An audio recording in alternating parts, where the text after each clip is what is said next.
Korkma, sönmez bu şafaklarda yüzen alçak.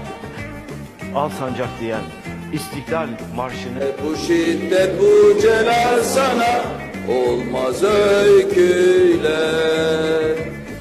Emin olun, Erdoğan İstiklal Marşı'nı da bilmiyor. Korkma,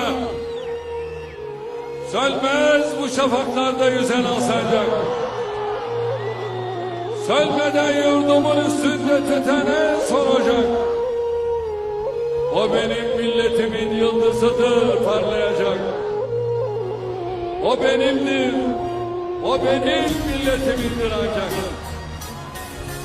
Satma, kurban olayım çehreni ey nazlı hilal.